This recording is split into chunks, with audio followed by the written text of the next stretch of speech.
ہم ڈٹے ہوئے لوگ. سرکار نے فلاح انسانیت کے لیے جو دوسرا کام کیا نا، وہ لوگوں کو احساس دلایا ہے کہ اگر غلطی ہو جائے تو تم نے بندوں کے سامنے اپنے آپ کو، تو رب کے سامنے اپنے آپ کو کلیئر کر دیا. اللہ کے سامنے تم نے بچنا ہے کہ میرا گناہ معاف. اور حضور احساس پیدا کرتے تھے. بخاری شریف میں قبیلہ غامدیہ کی اس عورت کا تذکرہ موجود ہے جو خود آئی تھی، کوئی گرفتار کر کے نہیں لایا تھا، وہ از خود آئی. احساس پیدا ہو گیا نا گناہ کا. یہاں بہت ساری غلطیاں کر کے بھی لوگ جب اپنی بات کرتے ہیں تو کہتے ہیں کبھی یاد تو نہیں کسی کے ساتھ زیادتی کی ہو، یاد تو نہیں کبھی کسی کا. بھئی آپ نے اتنے بڑے ولی ہونے کا دعویٰ کر دیا. انسان تو انسان رہتا ہے. بڑے بڑے لوگ کہہ گئے کہ یا اللہ اگر انجانے میں بھی بھول گئے ہیں تو ہم سے درگزر فرما. لیکن جب ہم تیار ہی نہیں ماننے کو. حضرت انس بن مالک کہتے ہیں وہ خاتون آئی، کوئی پکڑ کے نہیں لایا، کسی 14 دنوں کے ریمانڈ پہ نہیں اسے منوایا گیا، اسے وہ خود بخود آئی. اور کریم محبوب علیہ السلام کے سامنے جب وہ کھڑی ہوئی تو اتنے درد سے میں نے کم لوگ روتے دیکھے ہیں جس درد سے وہ روئی. عرض کرنے لگی حضور میں غلطی کر بیٹھی ہوں، مجھ سے زنا ہو گیا، مجھے پاک کر دے. تو محبوب کریم علیہ السلام نے فرمایا تو کیسے ثابت کرے گی تو نے گناہ کیا؟ یعنی مجرم کو ثابت کرنا پڑ رہا ہے کہ میں گناہ گار. یہ وہ کمال ہے کہ انسانوں کو احساس ہونے لگے کہ یہاں ہم غلط ہیں. جب اعتراف جرم ہوتا ہے، جب بیماری کی تشخیص ہوتی ہے تو پھر اس کا علاج بھی ہو جاتا ہے. حضرت انس بن مالک کہتے ہیں وہ عرض کرنے لگی حضور میرے پیٹ میں ناجائز بچہ ہے. حضور نے فرمایا جا جب بچہ پیدا ہو تو پھر آنا. وہ 8 ماہ کے بعد آئی تو اس کی گود میں پھول سا بچہ تھا. حضور نے فرمایا واپس جا، جب روٹی کھانے لگ جائے تو پھر آنا. وہ 2 سال 2.25 سال دودھ پلاتی رہی. پھر جب آئی تو بچے کے ہاتھ میں روٹی کا ٹکڑا تھا. کریم محبوب صلی اللہ تعالی علیہ وسلم سے آ کے جب اس نے بات کی تو وہ درد سے روئی، کہنے لگی یا رسول اللہ 3 سال ہونے کو ہیں، میں نے گناہ کیا ہے، میں ساری رات سو نہیں پاتی. حضور تڑپتی اگر اس حال میں مر گئی تو اپنے رب کو کیا منہ دکھاؤں، مجھے پاک کر دے، میرے حال پہ رحم فرمائے. محبوب کریم صلی اللہ علیہ وسلم نے بچہ ایک صحابی کو دیا، فرمایا بچوں کی طرح پالنا، اور کہا اسے لے جاؤ، پتھر مار مار کے اسے سنسار کر دو. صحابہ کہتے ہیں اسے پتھر لگ رہے تھے اور حضور بے چینی کے ساتھ ٹہل رہے تھے. آ کے خبر دی حضور وہ تو وصال کر گئی، انتقال ہو گیا. فرمایا یہاں تک تو بات اس کی تھی.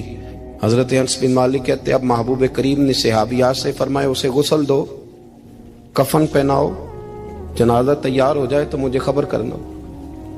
حضرت انس بن مالک کہتے ہیں غسل ہوا، کفن ہوا، جنازہ تیار ہوا تو حیران ہم تب ہوئے جب میرے محبوب نے فرمایا صفے بناؤ، میں خود جنازہ پڑھاؤں گا، میں خود جنازہ پڑھاؤں گا. اور سرکار نے جنازہ پڑھایا تو ایک شخص کی زبان سے نکلا حضور اس ملعون کا معاذ اللہ جنازہ جس نے ناجائز بچہ جنا، اس کے لیے آپ دعا کر رہے ہیں، جنازہ پڑھا. اور حضور فرمانے لگے خاموش ہو جاؤ، تم نے گناہ دیکھا ہے اس کا احساس نہیں دیکھا، تم نے غلطی دیکھی ہے لیکن اس کی توبہ کا انداز نہیں دیکھا. اور صاحب کنز العمال نے یہ لفظ نقل کیے ہیں کہ کریم محبوب فرمانے لگے اس نے تو ایسی شاندار توبہ کی ہے کہ اگر میں اپنی ساری امت میں بانٹ دوں تو اللہ سب کی مغفرت فرما دے گا. احساس جب پیدا ہو جاتا ہے نا اپنے دل کے اندر کہ یہاں میں غلط ہوں. ان العبد اذا اعترف ثم تاب تاب اللہ علیہ او کما قال نبی صلی اللہ علیہ وسلم، رواہ مشکات. حضور نے فرمایا جب کوئی بندہ کہتا ہے نا اللہ میں بھول گیا تھا اور پھر وہ توبہ کرتا ہے تو رب اس کی توبہ کو فوراً ہی قبول فرما لیتا ہے. حضرت عبداللہ بن حذافہ جہاد کر رہے تھے، روم کے عیسائیوں نے گرفتار کر لیا. 1000 آدمی نے مل کے پکڑا، گرفتار نہیں ہوتے تھے صحابی. 1000 آدمی نے گھیرا ڈالا، گرفتار کر کے لے گئے. اور جب بادشاہ کے سامنے گئے تو وزیر کہنے لگا بادشاہ بندہ بڑے کام کا ہے، اگر ہمارے قابو آ گیا تو فائدہ دے گا. صحابی ہیں حضرت عبداللہ بن حذافہ، حضرت فاروق اعظم کا زمانہ ہے، اگر قابو آ گیا تو فائدہ دے گا. بادشاہ کہنے لگا کیوں، کیا خوبی ہے؟ کہنے لگے ہم 1000 آدمی تھے، یہ اکیلا قابو نہیں آ رہا تھا، 1000 آدمی تھے، اگر ہماری فوج میں شامل ہو گیا تو بہت بڑا جرنیل ملے گا. بادشاہ کہنے لگا کوئی مسئلہ نہیں، 2-3 چیزیں ہوتی ہیں بندے کو خریدنے کے لیے، خرید لیتے ہیں. بادشاہ کہنے لگا عبداللہ جتنی دولت تجھے چاہیے میں تجھے دے دیتا ہوں، میرے لشکر میں آ جا، معاذ اللہ اسلام چھوڑ دے۔ حضرت عبداللہ بن حذافہ کیا فرماتے ہیں بڑا تو بیوقوف ہے، میں نے دولت کمانی ہوتی تو مدینے میں بیٹھ کے تجارت کرتا، میں دولت کمانے نہیں نکلا، میں تو رسول اللہ کی رضا کمانے کے لیے نکلا ہوا ہوں۔ دولت کمانی ہوتی تو کسی مارکیٹ میں ہوتا، میدان میں آنا تھا، شہادت ہے مطلوب مقصود مومن، نہ مال غنیمت نہ کشور کشائی، یہ دولت تو لونڈی ہے رسول اللہ کے دروازے کی، یہ تو پیچھے پیچھے پھرتی ہے نبی پاک کے غلاموں، یہ کمانی ہوتی تو میں کسی مارکیٹ میں ہوتا، میدان میں تھوڑا ہوتا۔ عبداللہ بن حذافہ سے ایک دوسری چال چلی، کہنے لگے میاں عہدہ جو تجھے چاہیے، میں بادشاہ ہوں، میرے نیچے جو عہدہ تو کہے گا وہ تجھے مل جائے گا۔ حضرت عبداللہ بن حذافہ کہنے لگے شاید تجھے پتہ نہیں میری تعریف کیا ہے، شاید تو جانتا نہیں میری تعریف کیا ہے۔ کہا صاحب کی کیا تعریف ہے؟ کہنے لگے میں رسول اللہ کا صحابی ہوں اور کائنات میں سب سے بڑا عہدہ مصطفیٰ کے صحابی ہونے کا عہدہ ہے۔ صحابہ وہ صحابہ تھے جن کی ہر صبح عید ہوتی تھی، خدا کا قرب حاصل تھا، نبی کی دید ہوتی تھی۔ فرمایا میں نے حضور کے جلوے دیکھے ہوئے ہیں، مجھے عہدے کی ضرورت ہی نہیں، اور میں نے عہدہ لینا ہوتا تو میں سیاست کرتا، میں تو شہادت لینے نکلا ہوں میدان میں، عہدے کا میں نے کیا کرنا ہے۔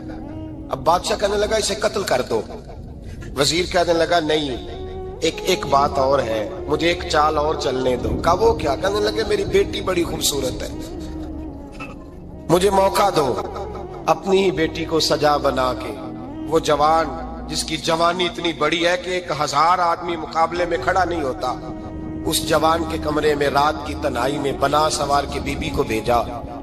وہ بی بی کہتی ہے میں ساری رات بن سور کے اس صحابی کے کمرے میں بیٹھی رہی، لیکن یہ کیا شخص تھا، ساری رات ہی مسلح پہ بیٹھا رہا، ساری رات ہی، کچھ دیر تھک جاتا تو یہ کریم رسول پہ درود پڑھنا شروع کر دیتا۔ بی بی کہتی ہے سحری ہو گئی تو میں نے چھو کے دیکھا کہ انسان ہے کہ جن ہے، یہ بندہ ہے کہ فرشتہ ہے، چھو کے دیکھا۔ کہنے لگے پیچھے ہٹ جا، میں نے کہا میں نے تو سنا تھا تو 1000 کے مقابلے میں ہے اور تو اتنا بے حس ہے کہ بنی صبری دلہن بیٹھی ہے، تو نے نظر نہیں کی؟ عبداللہ بن حذافہ، بی بی کہتی ہے نظر پھر نہیں اٹھائی، نظر پھر جھکی ہوئی ہے۔ کہنے لگے بی بی میں مجبور ہوں، اب میرے اوپر کوئی حسن نہیں چلتا، میں نے جلوہ بدوحا کا دیدار کیا ہوا ہے، اب میری نگاہوں میں جچتا نہیں کوئی، اس لیے کہ جیسے میرے سرکار ہے ایسا نہیں کوئی۔ کبھی بھی اب نہیں کسی کا میرے اوپر جادو چلتا، میں نے مصطفیٰ کو، اور کہا ذرا پیچھے ہٹ کے بیٹھ، مجھے میرے رسول نے غیر محرم سے بچنے کا حکم دیا ہے، ذرا پیچھے ہٹ کے بیٹھ۔